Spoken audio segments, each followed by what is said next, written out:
Buenas tardes, mi compañera Betty Zambrano y mi persona Laura Calderón. Les vamos a hablar sobre las leyes de la fuerza de rozamiento. Fuerza de roce. Es una fuerza que se produce por la fricción entre dos superficies. Este roce puede producirse entre dos sólidos o entre un sólido y un fluido.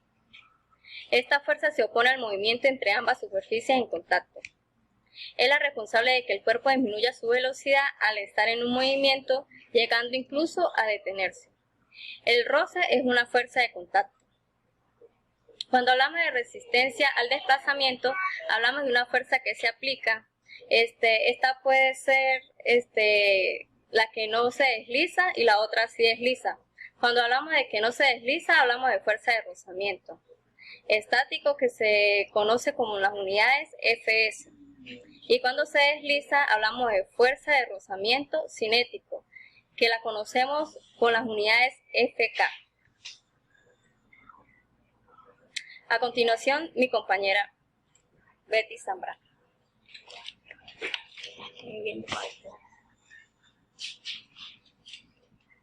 Buenas tardes. Fuerza de roce estático. Esta se produce cuando dos superficies sólidas están en contacto y no existe resbalamiento. Esta se caracteriza por una serie de tendencias. La primera, cuando no hay tendencia al deslizamiento. En este caso, la fuerza estática es igual a 0. Cuando hay tendencia al deslizamiento, en este caso se ocurre una primera fuerza, pero no la necesaria para aquel deslizamiento, en donde ocurre también una fuerza estática, que ella es colocada inversamente a la fuerza 1. Y luego ocurre la tercera tendencia, que está a punto de deslizarse. Allí se ocupa la segunda fuerza, que es igual a la fuerza estática máxima, y es inversamente a la fuerza 2. Y también ocurre la normal, que la normal debe ser colocada perpendicular, en este caso, a la caja.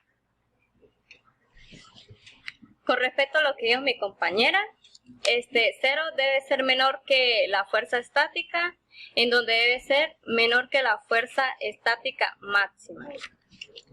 Se puede expresar en las siguientes unidades: fuerza de rozamiento estático, que es igual al coeficiente de rozamiento estático, por la fuerza normal en el contacto.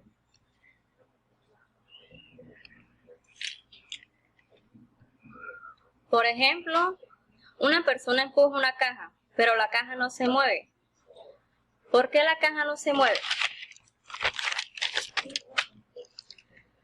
La persona está empujando en la dirección de la flecha, de la flecha que está hacia la derecha. Sin embargo, existe entre la caja y el piso una fuerza de roce debido a la fricción entre la superficie de la caja y del piso. Esa fuerza de roce existe debido a que entre el piso y la caja hay un coeficiente de roce estático que lo llaman μe. Ese coeficiente es un coeficiente de la fricción entre ambas superficies.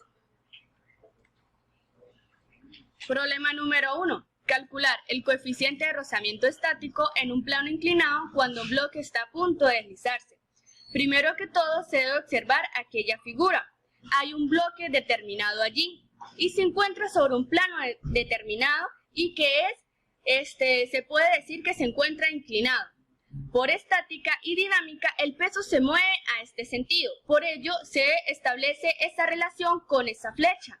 Luego, ese peso posee unos gramos, pero podemos observar en el problema que no nos dan de dato estos gramos, pero nos dan un ángulo. Siempre que tiene un plano inclinado, se recomienda se debe descomponer aquel plano. ¿Cómo se descompone? Este se descompone horizontalmente y se descompone verticalmente.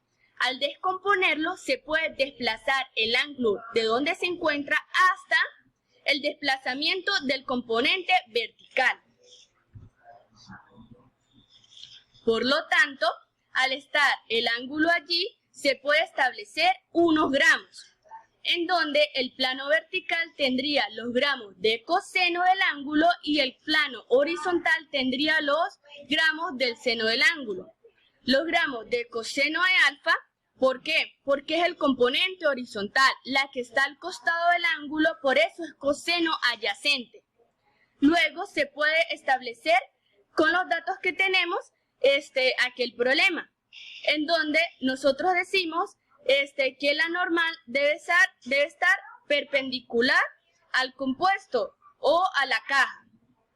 En este caso se establece allí un factor, la sumatoria de las fuerzas de X y la sumatoria de las fuerzas en Y. La sumatoria de las fuerzas en X se puede observar que posee una fuerza estática igual a los gramos de seno y la fuerza estática se caracteriza también por el otro factor que sería la sumatoria del eje Y, que sería que allí está compuesto la normal que va a ser igual a los gramos de coseno, en donde se debe establecer estas dos relaciones por un método algebraico muy simple. Se debe dividir la fuerza de estática entre la normal que va a ser igual a los gramos de seno de alfa entre los gramos de coseno de alfa, en donde se puede observar que existen los gramos dividiendo y esto se puede simplificar. Me dicen que la fuerza de estática es igual a mu por la normal y esto se encuentra dividido por la normal. Esta también se puede simplificar y seno entre coseno es igual a tangente.